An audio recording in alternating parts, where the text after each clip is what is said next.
Hello मित्रांनो, welcome back माय new blog.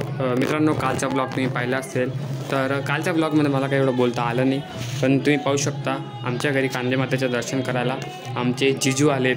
तर जिजू पण तुम्हाला माहितीच असेल, आम्ही गुजरातला गेलो होतो, अहमदाबादला एंगेजमेंटला. तर तेव्हा एंगेजमेंटचं मी काही टाकू शकलो नाही तुम्हाला, ते सॉरी, कारण की डाटा क्रॅश झाला होता माझा तेव्हा. तर आता तुम्ही आमच्या जिजूंना पाहू शकता की त्यांच्या घरी ही कानबाई होती, पण ते कानबाईसाठी इकडे आले गावाकडे. घरी आलं त्या दर्शनाला. मी बघा जेवण झालं नाही झालं तर आम्ही नाचायचं स्टार्ट केलं. आम्हीच नाही तर आम्ही सगळे नाचलो फॅमिली. कालच्या ब्लॉगमध्ये मी अर्ध पाहिलं. आता हे गल्लीतलं फ्रेंड सर्कल म्हणतात ना, तिकडं नाचलो. माझे मित्र पण होते पण ते काय नाचले नाही. तर बाकीचे माझ्या मैत्रिणींबरोबर नाचलो आम्ही. बहिणी पण आहेत. ते बघा माझ्या एका बहिणीने इथं मस्त रांगोळी काढली. जास्त भरपूर वेळ नाचलो तर नाचायचं काही एवढं दाखवलं नाही तुम्हाला. जय श्रीराम. तुम्ही पाहू शकता. आता कांदे मातेचं विसर्जन हे रात्रभर नाचलो आम्ही. सकाळी अराऊंड 3 वाजेपर्यंत नाचलो आम्ही. नंतर तुम्हाला माहिती कसं काय असतं कानबाईचं दिवशी बाकीचे पत्ते खेळतात.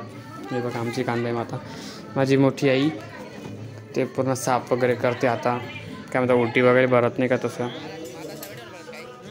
मला सांगितलं त्यांनी. काय म्हणतात आपलं गौरी जाळायला, तर गौरी जाळली. तो म्हणजे काम करा असं वाटतं आणि इच्छा पण होत नाही. पण विसर्जनच्या वेळेस लई मजा आली. मी दाखवू शकलो नाही कारण की ते पाणी होतं म्हणून त्या क्लिप्स काय टाकल्या नाही. तर बघा आमचा हर्षल भाऊ इथं मंडप सोडतोय पूर्ण.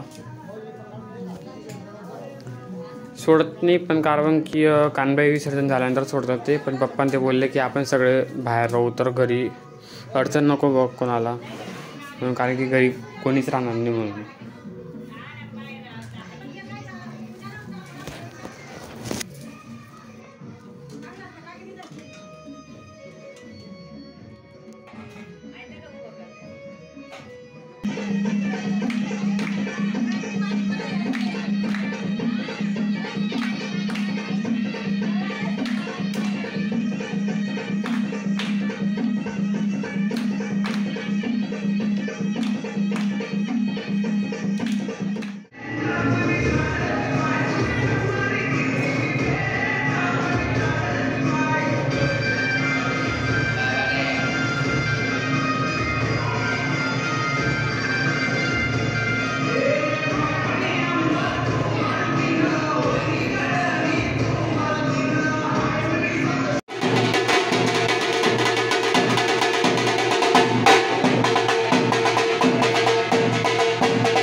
मित्रांनो, कानबाई मातेचा हा सण एका दिवसाचा असतो. कानबाई माता एका रात्रीसाठी येते आणि दुसऱ्या दिवशी जाते.